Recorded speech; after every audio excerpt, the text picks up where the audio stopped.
What's going on, guys? Miwa Tokusatsu here, and this is going to be a video kind of covering my general thoughts and analysis of the second half of Season 2 of Dino Fury. Like, it's not going to be an episode-by-episode basis or coverage, but more so it's like the things I liked and things that I didn't quite like.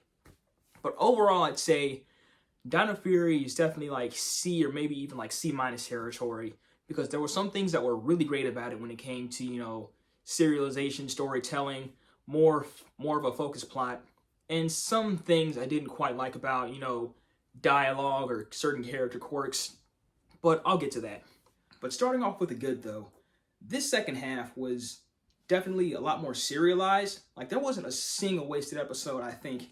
I mean, there were like one or two filler episodes, but even those added something when it came to the characterization for at least one of the Rangers.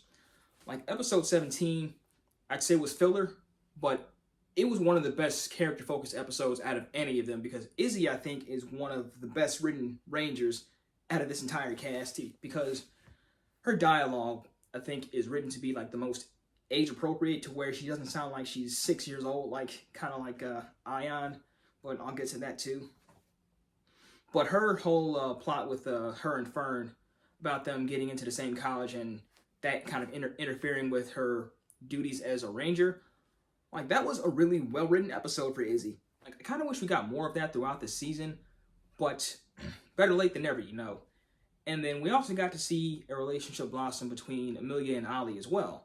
While I didn't like that as much as Izzy and Fern, it was still a decent highlight of the season, because it's not too often we get established couples in or during a season of PR. At least not back then, because usually it would just only be hinted at, unless it was either Tommy or Kimberly or Wes and Jen. Now, if there was one character I would say kind of fell by the wayside when it came to focus, it was probably Javi, because the episodes involving him really only focused on his music career, like the one where he made that wish to, have over 1 million followers. But really, I don't think they added much to the overarching plot, or if it really tied in with anyone else. Like, I don't know, like, Javi's stuff just didn't really seem that important in comparison to everything else going on, Now, Zato and Ion were kind of important by default, with all the stuff going on with the Morphin Masters and Ravcon, but my biggest problem with Ion is they gave him the worst dialogue out of everyone, and he says stuff like, That takoyaki was taco yummy. Like, every time Ion says something stupid, I'm like, God damn it, Ion. But moving on, though. Yeah, but Zato didn't really stand out that much, other than, like, his sacrifice towards the end.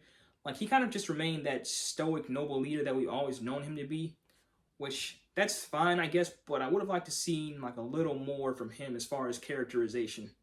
Now, the villains were definitely more of a mixed bag, because on one hand, you have Void King and Void Queen, where their backstory wasn't really revealed until, like, the tail end of the season, but still, like, I think it gave them a good reason for why they were doing what they were doing.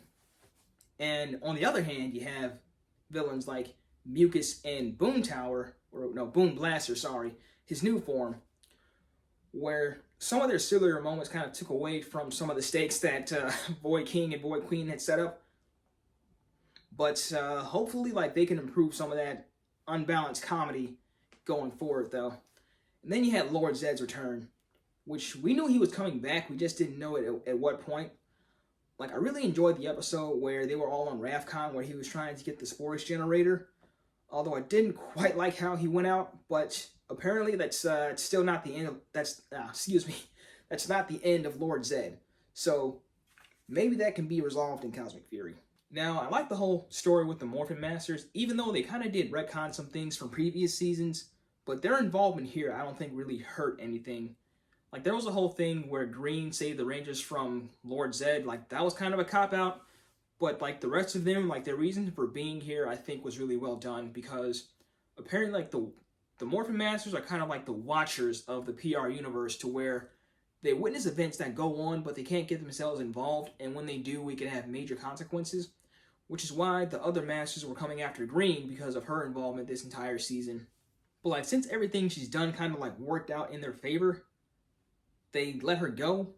Like, they were going to imprison her at first, but because of how she had captured Lord Zed or whatever, like, they kind of just let her go.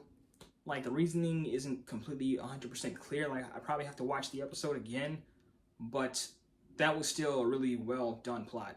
And I really enjoyed the final arc too, because that's where we find out where Amelia herself is Ravkonian after Pop reveals the truth to her, and that Centaura and Tarek are her parents, Void Queen and Void King, right? So all three of them are Ravkonian, and we find out that when Amelia was just a baby, they came to Earth and they were trapped in Area 62 for testing. But when the place melts down, of course, they're kind of just like left there to die. And they give Amelia to Pop, who was just a janitor at the time, at least for her to live in their absence. But ever since they survived that accident, they've, at least Void Queen, Centaura, wanted to take revenge on the humans for taking her family away from her. But once they find out that Amelia is alive, they kind of go back on their ways. Well, it is after Zato sacrifices himself to defeat Void Queen, which I'm really surprised that they did that. Because as juvenile as PR has been this past decade, like, I'm just surprised they actually had the to actually kill off a Ranger. Because we haven't seen that since Lost Galaxy with Kendricks. And it was just nice to see that they're willing to have a bit more of an edge this time around, you know? But yeah, it's explained that Zato comes back through the involvement of the Morphin Masters once more. And it's in that White Ranger suit that we all kind of bagged on Twitter, which I didn't think it was that bad. Like, I think it's a competent enough Ranger suit. I mean, maybe they could have painted the helmet to match the white, and that would have looked a little better. But overall, the suit's fine, though. And we also find out that Void Queen and Void King, or Centaura and Tarek, are having another baby. So Amelia's going to have a sibling on the way. But overall, Dino Fury was definitely a step in the right direction for the franchise. Like, it's still not quite where it needs to be as far as tone and dialogue, but I hope that with Cosmic Fury, because I think Simon Bennett said that there were not going to be any filler episodes at all. So I hope with a more serialized show that the tone and dialogue are a bit more improved, and that it can actually reach a wider audience as to not make it embarrassing to be a Power Rangers fan, you know? Like, I want to be able to show this to someone that's not a fan and get them intrigued, you know? But I'm going to go ahead and end the video here. So as always, be sure to like, comment, and subscribe. Be sure to like my Facebook page, Mil Tokusatsu. We're also on Twitter, Instagram, and TikTok. And this is Mil Tokusatsu, signing off.